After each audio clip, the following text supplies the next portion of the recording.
कई बार किताब पढ़ी होगी पूर्णिमा की, या आपने व्रत किया होगा, या पूर्णिमा का व्रत आप धारण करे होगे, तो उसमें पूजन कौन से भगवान की होती है? पूर्णिमा के व्रत में किस भगवान की पूजन होती है? तो कहा पूर्णिमा के व्रत में केले के खंभ लगाकर पूर्णिमा का जो अध्यापन होता है, पूर्णिमा की जो पूजन होती है, उस पूजन में शंकर और पार्वती की पूजन की जाती है, शिव और नारायण की पूजन करी जाती है, शंकर और पार्वती का स्मरण किया जाता है।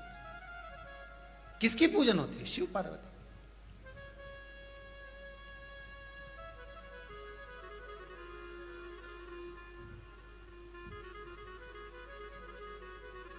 क्यों शंकर और पार्वती का पूजन क्यों करा जाता है पूर्णिमा के व्रत में? क्योंकि शिव और माता पार्वती ही केवल एक ऐसे हैं जिन्होंने अपूर्ण लक्ष्मी को भी पूर्ण बना दिया था। किसको पूर्ण बनाया है? लक्ष्मी। पूर्णिमा के दिन अगर आप शंकर भगवान को एक लोटा पानी अगर शिव को समर्पित कर रहे हो, श्वेत पुष्प को रखकर शंकर जी के ऊपर सफेद फूल को चढ़ाकर अगर एक लोटा जल भी, एक पात्र जल भी शंकर को समर्पित कर रहे हो, तो ये लक्ष्मी के लिए ही तो कर रहे हो।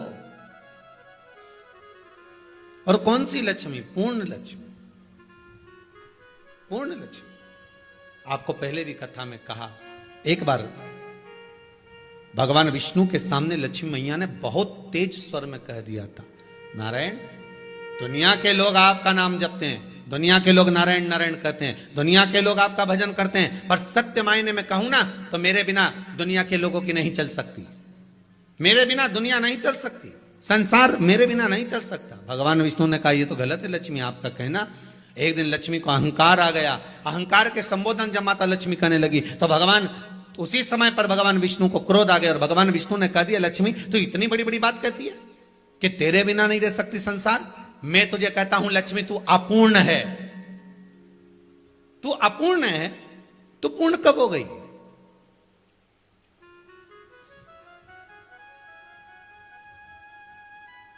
तेरी पूर्णता कहां हो गई? लक्ष्मी की आंख से आंसू बहने लगे। आज आपने मुझे अपूर्ण कहा है, आपको मालूम है आप मुझे अपूर्ण कह रहे हो? आपको यह ज्ञात हो रहा है आप मुझे अपूर्ण कह रहे हो? भगवान कहते हैं, हाँ लक्ष्मी, मैंने तुझे अपूर्ण कहा है। अपूर्णता का मतलब आप जानते हो ना? भगवान कहते हैं, लक्ष्मी मैं सब जानता हूं। लक्ष्मी रोती हुई माता सरस्वती के पास पहुंच गई। सरस्वती ने पूछा, क्या बात है लक्ष्मी, क्यों रो रही हो? लक्ष्मी जी ने कहा, क्या बताऊं सखी, मेरे पति ने आज मुझे अपूर्ण कह दिया है। तो क्यों रो रही है तू? अपूर्ण अगर कह दिया, पति ने ही तो कहा है ना, तो क्यों रोना? चल मेरे साथ में। और सरस्वती मैया माता लक्ष्मी को लेकर सीधे पहुंच गई माता पार्वती के यहां। माता पार्वती के यहां जब पहुंची है, माता पार्वती जी ने लक्ष्मी जी को देखा और सरस्वती को देखा तो पूछा कि बात क्या है, क्या हो गया ऐसा, क्या हुआ, क्या है ऐसा जो तुम दोनों आज मेरे पास में आई? क्या हुआ? पार्वती जी कुछ बोलती, शिव जी का ध्यान माता सरस्वती की ओर और लक्ष्मी की ओर गया और भगवान शंकर जान गए कि आज भगवान नारायण ने लक्ष्मी जी को अपूर्ण कहा है। अब देखें माता पार्वती क्या कर सकती है, इसको पूर्ण बनाने के लिए करेगी क्या? क्या हुआ? माता सरस्वती जी बोली, लक्ष्मी को अपूर्ण कर दिया। अपूर्ण कर दिया? हाँ, तो क्या सोचना उसके लिए, इसको मैं अभी पूर्ण बना देती हूं। माता जगत जननी पार्वती ने गोदी में विराजमान गणेश जी को उठाया और उठाकर लक्ष्मी जी की गोद में दे दिया। ले लक्ष्मी, आज से तू पूर्ण हो गई। लक्ष्मी, आज से तू पूर्ण है। गोदी में जब तक संतान नहीं है तो नारी को लोग अपूर्ण समझते हैं, पर माता पार्वती जी ने संपूर्ण ब्रह्मांड में एक सिद्धता प्रदान कर दी कि अपने गोदी के लाल को, अपने गोदी के पुत्र को माता ने लक्ष्मी की गोद में देखकर लक्ष्मी को पूर्ण बना दिया। वो दिन कौन सा था? पूर्णिमा का दिन था। पूर्णिमा के कितने व्रत होते हैं? बोलते जाओ, जरा जल्दी जल्दी बोलो।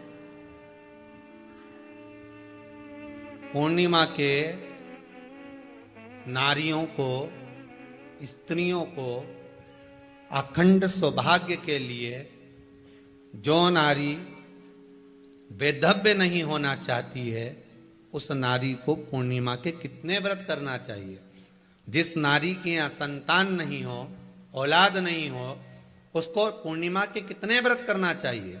जिस नारी का पुत्र, पति बहुत बीमारी से ग्रसित हो, लग रहा हो कि ये मेरा बेटा बहुत बड़ी बीमारी में घिरा हुआ है, तो नारी को कितने व्रत करना चाहिए? स्वयं भगवान कृष्ण ने माता यशोदा को द्वापर में भी बताया है कि पूर्णिमा के 32 व्रत होते हैं।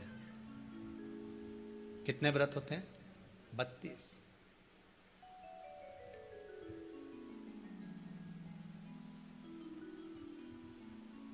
स्वयं भगवान कृष्ण यशोदा रानी को, माता यशोदा जी को भी बता रहे हैं 32 व्रत। अब आपको किसी ने बता दिया होगा कि 8 कर लो, 7 कर लो, 6 कर लो, 12 कर लो, इसलिए आपने बोला कि 12 कर लीजिए, 32 कर लीजिए। अरे यहां तो द्वापर की कथा भी कहती है। यशोदा जी ने एक बार भगवान कृष्ण को रोक कर कह दिया, ए कन्हैया रुको। कन्हैया बोले, बोलो मां क्या बात है? कन्हैया जरा रुकिए, इधर आओ जरा। भगवान कृष्ण आए। हाँ मां बोलिए। किस जगह का प्रसंग है ये? जिस समय पर राधा रानी कुरुक्षेत्र में नंद बाबा और यशोदा जी को लेकर कुरुक्षेत्र के कुंड में, ब्रह्म सरोवर में स्नान कराने के लिए लेकर जाती है, ग्रहण का समय पर। और जब भगवान कृष्ण उस कुरुक्षेत्र के उस सरोवर में स्नान करने आते हैं, तब यशोदा जी ने अपने लाला से प्रश्न किया है, पूछा है,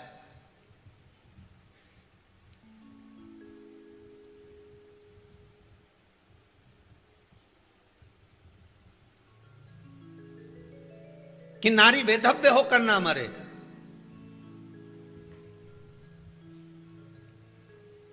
उसका पति कोई रोग से ग्रसित ना हो, उसका पुत्र किसी रोग में ना पड़े। अरे भाई कितना सुंदर संवाद लिखा है। अगर किसी माता का पुत्र मान लो किसी नशे में डूबा हुआ है, कोई नशा कर रहा है और गलत नशा है, आपको लग रहा है कि ये नशे में डूबा हुआ है, आपको लग रहा है कि ये गलत जगह पर डूब गया है, आपको लग रहा है कि मदिरापान में, मांसाहार में या अधिक गांजा आदि का जो भी नशे होते हैं, जितने भी नशे, उसमें डूब चुका है। और मां उसको समझा रही है, तू नशे में मत डूब, तू इस काम को मत कर, तू ये गलत कर्म मत कर। मां उसको समझा कर हार गई। तो मेरा माताओं से निवेदन है, आप उसको समझाना बंद कर दो, एक काम करना प्रारंभ कर दीजिए। हमें जो शिव महापुराण के माध्यम से शास्त्र कह रहा है कि आप 32 पूर्णिमा के व्रत प्रारंभ कर दो। उसमें करना क्या है आपको? केवल जिस दिन व्रत रहे, रात्रि के समय पर कोई भी मीठा, कुछ भी सामग्री आप चंद्र की रोशनी में, चंद्र को अर्घ देने के बाद, पूजन करने के बाद उसको रखो, और वही सामग्री जो नशा कर रहा है उसको पूर्णिमा के दूसरे दिन उसको खिलाओ। आप धीरे धीरे खिलाना चालू करेंगे, जिस नशे में वो डूबा हुआ उस नशे से वो छूटना प्रारंभ हो जाएगा। 2 पूर्णिमा व्रत करके तो देखो, 3 में तुम्हें जरूरत ही नहीं पड़ेगी। धीरे धीरे आप रुक, वो छूटना प्रारंभ हो जाएगा। स्वयं भगवान कह रहे हैं, यशोदा मैया ने कन्हैया को रोक लिया कुरुक्षेत्र के उस मैदान में, और भगवान कृष्ण का दर्शन माता यशोदा जी करी। बहुत बहुत दिनों के बाद मां को, आज माता यशोदा को लाला का दर्शन हुआ, बहुत समय के बाद, जानने के बाद, बहुत समय। जब देवता 33 कोटि देवता उस चंद्र के इंतजार में रहते हैं कि ये चंद्र प्रबल होगा, तब जाकर ये चंद्र यहां पहुंचेगा, तब जाकर हम मंथन करेंगे, तब जाकर वो अमृत मिलेगा, और उस अमृत को देवता धारण करेंगे तो वो आनंद पा जाएंगे। तो हम क्यों शरद पूर्णिमा छोड़े, हम क्यों एक एक पूर्णिमा छोड़े? एक एक पूर्णिमा के महत्व को जानिए। कोई पूर्णिमा साधारण नहीं है, कोई प्रदोष साधारण नहीं है, कोई शिवरात्रि साधारण नहीं है। 12 महीने शिवरात्रि पड़ती है, 12 महीने में प्रदोष पड़ते हैं, पर 12 महीने पड़ते हैं, हम उसका महत्व ही नहीं जान पाते।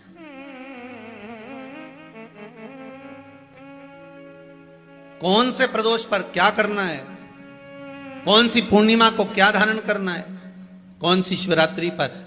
कई लोगों को तो यहां तक नहीं मालूम था कि भाई श्रावण के महीने में भी शिवरात्रि आती है। वो तो बस लोगों के कि शिवरात्रि का पूजन हुआ, तो उसका स्मरण क्यों छोड़े हम? अगर ये वेद और शास्त्र ब्राह्मणों को दिए गए हैं, ये वेद और शास्त्र विद्वज्जन को दिए गए हैं, तो इसका स्मरण होना चाहिए कि हम निकालकर जनमानस तक ये चीज पहुंचाएं कि हमें इस दिन ये पूजन करना है, उसका स्मरण होना चाहिए।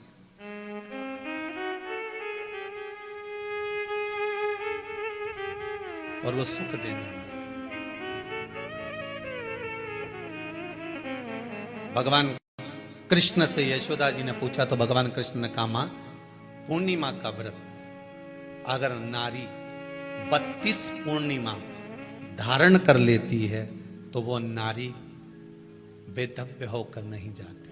पर आप लोग व्रत जो करते हो ना, जो भी व्रत आप लोग उठाते हो, सोमवार का व्रत जैसे किसी माता जी ने उठा लिया और वो उठाने के बाद, हम तो शादी नहीं हुई थी ना जब भी सोमवार व्रत करते थे, अब शादी हो गई अभी भी हम सोमवार का व्रत कर रहे हैं, करे जा रहे हैं, पर उसका कोई उद्यापन नहीं करा, कोई संकल्प नहीं लिया गया कि मैं 5 करूंगी कि 16 करूंगी कि 25 करूंगी कि 31 करूंगी कि 21 करूंगी। इसलिए पूर्णिमा व्रत का विधान में कहा गया कि 32 पूर्णिमा का पहला संकल्प होना चाहिए। उसके बाद आपकी 32 पूरी हो जाए, फिर आप दूसरे और व्रत कर लो, फिर 32 कर लो, फिर 32 कर लो, पर उसमें पूर्णता का भाव। अभी तक किसी के सोमवार और गुरुवार और शुक्रवार के व्रत ही पूर्ण नहीं हुआ, अभी तक चल रहा है, अभी तक चल रहे हैं। हम तो सोमवार का व्रत करते हैं, हम तो शनिवार करते हैं, अब शनिवार करते करते 4 साल हो गए, 6 साल हो गए, 5 साल हो गए। भगवान को तो थोड़ा बहुत कुछ खिला पिला के उनको एक बार तो विश्राम दे। ये जितनी पूर्णिमा के व्रत हैं, जितने 12 महीने जो पूर्णिमा पड़ती है, पूनम पड़ती है, ये भले दुनिया के लोग कहते हैं कि ये भगवान राधा और कृष्ण से संबंध रखते हैं, सीता राम जी से संबंध रखते हैं, राम और कृष्ण से संबंध रखते हैं, पर इनका यदि सही संबंध समझा जाए, इनके सही संबंध का यदि स्मरण करा जाए, इनके सही संबंधों का यदि वर्णन किया जाए, तो शिव और चंद्रमा के जो मिलन का केंद्र बिंदु है वही पूर्णिमा है। केवल एक पूर्णिमा वहीं तक नहीं रही कि भगवान कृष्ण और राधा जी ने रास किया। भगवान कृष्ण और राधा जी रास कर रहे हैं, केवल पूर्णिमा वहीं तक सीमित नहीं रही। केवल वहीं तक उसकी सीमितता नहीं है। एक बात ध्यान रखिएगा, यदि काया का रोग हो गया, मान लो शरीर कहीं से सफेद पड़ रहा है, कहीं से काला पड़ रहा है, शरीर में से खाल की फुकड़ी निकलना प्रारंभ हो गई हो, शरीर में काले काले चट्टे पड़ना चालू हो गए हों, या कोई विशेष रोग हो गया, कोई विशेष शरीर में रोग है, बीमारी है, काया बेकार हो रही है, तो सीधी सीधी बात शिव महापुराण की कथा कहती है, सुंदर आनंद में श्रवण कर कर आप अपने जीवन को, ये पूर्णिमा शिव महापुराण की कथा कर, पूर्णिमा आ रही है, कुछ नहीं करना, पीपल का एक पत्ता, उस पत्ते पर थोड़ा सा चावल, थोड़ा सा चावल, पूर्णिमा की रात्रि को अपने हाथ में लेकर, अपने नयनों से लगाकर, शरीर पर से स्वयं उतारकर उसको दरवाजे के पास रख दीजिए। पूर्णिमा की रात्रि को पूर्ण होने पर उस चावल को दूसरे दिन सूंघ कर बहते हुए पानी में डाल दीजिए। महाराज, कितने भी रोग से ग्रसित हो गए, पीपल का एक पत्ता 52,000 ब्राह्मण की साक्षी कराता है महाराज। बहुत ध्यान देना, पीपल के वृक्ष में स्वयं नारायण का, मेरे कृष्ण का वास है। स्वयं भगवान गीता के अंतर्गत कहते हैं कि मैं पीपल का वृक्ष हूं। नारायण उसी में 52,000 ब्राह्मणों का वासा एक पीपल के पत्ते में होता है। और आपको पहले भी कथा में कहा, गाय, ब्राह्मण, बहन, बेटी, ये सब काल का हरण करने वाले हो, काल को हरने वाले हो। रोग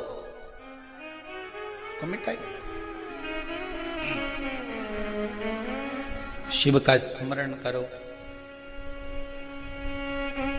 पूर्णिमा के दिन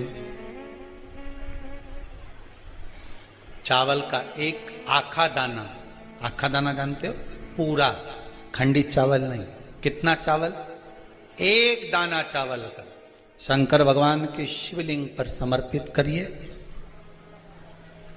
एक बेलपत्र जिसका डंडी का मुख अपनी ओर हो, जहां से चावल चढ़ाया है, उस चावल के ऊपर अपनी कामना कर कर रख दीजिए और चंद्रमौली भगवान का स्मरण करिए। कौन से भगवान? शंकर भगवान का सर्वश्रेष्ठ सुंदर नाम है चंद्रमौली।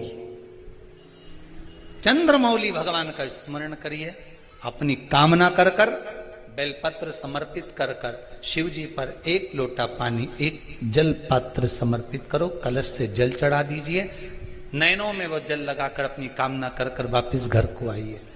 अगली निमा आएगी, जो कामना करी है मेरा चंद्रमौली भोलेनाथ उसे पूर्ण कर ही देगा। शिव उपासना के लिए जितनी 12 महीने में पूर्णिमा पड़ती है, एक एक पूर्णिमा का व्याख्यान वर्णन करेंगे। आज तो कथा का महत्तम दिवस है, पहला दिवस है, तो हम उसको महत्व समझें कि पूर्णिमा का महत्व क्या है। हम उसका महत्व समझें कि शंकर और चंद्र का रिश्ता क्या है, संबंध क्या है।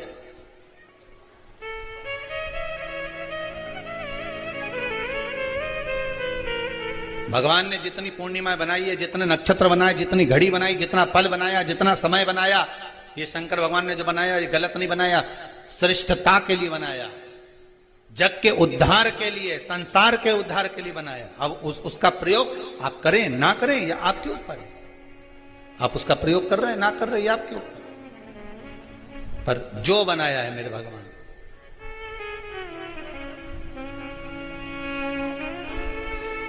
शिव देने